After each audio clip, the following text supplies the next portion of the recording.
We have another example of idiocy when it comes to the EU rejoiners who are still going to central London on a regular basis, demanding that we as a country reverse Brexit. This one is about tablecloths.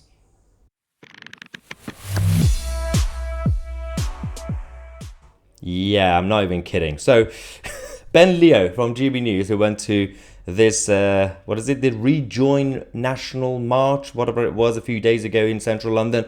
They were expecting 100,000 people to turn up, and at the end of the day, there were about 3,000 middle-class champagne socialists who travelled to central London. They had a nice day out, and they were interviewed by Ben Leo. We showed you that video. He was going around asking them why they don't like Brexit or why they like the European Union. There is an unseen footage that we now have from Ben Leo. And there is this lady who is asked, why do you hate Brexit and why you like the European Union? Let's just go to her answer because it's fascinating. So what's the purpose of this meeting? What are you guys calling for? We know that it's unlikely that we'll get back into Europe soon. Yeah. But as somebody said in To Kill a Mockingbird, courage is when you know you're beaten but you keep going anyway. Okay. And I won't give up. What do you miss about the EU? Oh gosh, what do I miss? I miss things like being able to order from abroad, being able to go abroad freely. For my children and their children, things like the Erasmus scheme. When you say order from abroad, what do you mean? What? I tried to order a tablecloth from Germany. It can't come to us, unfortunately. Customs and all that. All the red tape that's come in since Brexit. So you couldn't buy a tablecloth because of Brexit? I could buy it, I could give the money, but I couldn't have it sent to Britain. Oh. Because of all the customs and the tolls. Oh, okay. Which have come in. So that's just one thing.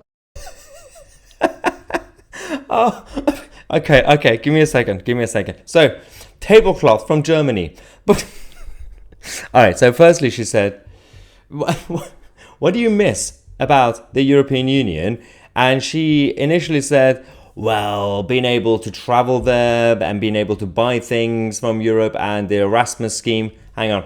Number one, you can still travel to Europe. Number two, the Erasmus scheme is back.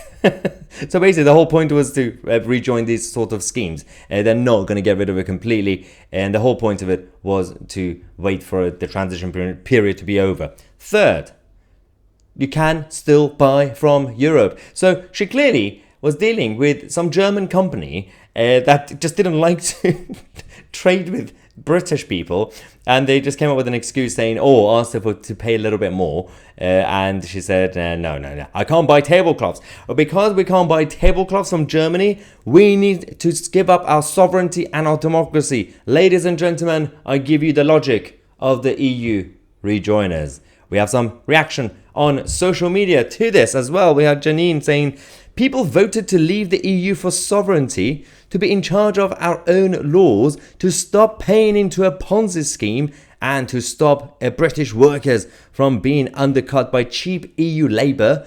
And Doris from Devon is fuming because she couldn't get a tablecloth from Germany. F my life. Tablecloth for Germany. That is the new British revolution. It's also literally the most British problem ever.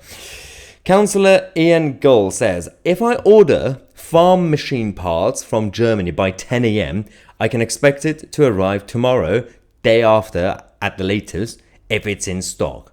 This is an infantile nonsense and quite sad to see. The EU Ramoners and Rejoiners, I think you need to be reminded that despite us leaving the European Union, when it comes to the economic parts of it, the trade part, we actually have a trade agreement with the EU. You can still trade with the European Union, you absolute idiots. All right, next. This one says, nobody mentioned the German tablecloths on the side of the bus. Yes, the Vote Leave bus should have mentioned the tablecloths. Come on, guys. Oh, actually, the Stronger In campaign should have mentioned it. You vote to leave the EU, no German tablecloths for you. This is good. She quotes Harper Lee, then it all comes down to a tablecloth. Still, well done, Ben Leo, for keeping a straight face. I don't know how you did it. Absolutely well done, Ben, for keeping a straight face during that interview. I just couldn't. I've watched this 5 times and I still can't stop laughing. All right, this one. This pretty much sums up the Rejoin movement currently. some lovely old lady who has been mildly inconvenienced buying a tablecloth. I just can't. I cannot take these people seriously. Priorities. Firstly, there are a number of very, very good firms, both in Devon and Cornwall, when it comes to tablecloths. Just go buy it from there. Secondly, just get it from Amazon. I don't... anywhere. Literally anywhere. Go to China. Or actually, go to Germany. I don't really care. You can buy, you can travel, you can study, you can work, you can do whatever you want. In Europe, in Canada, in Nigeria, in India. Do whatever you want. You middle class champagne socialists. Anyway, let me know your thoughts in the comment section. I'm Tousi, and we are the media.